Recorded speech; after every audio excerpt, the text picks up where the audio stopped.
How to print from iPhone to wireless printer. To get started, first of all, go ahead and open up the Files application on your phone.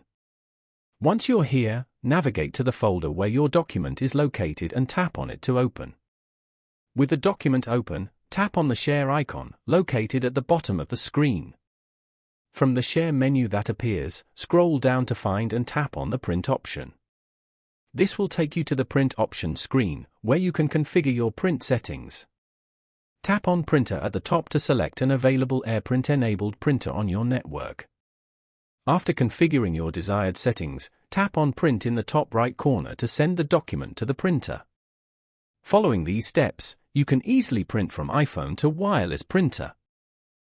Thank you for watching. Please leave a like if this tutorial helped you, or leave a comment below if you have any questions related to the video.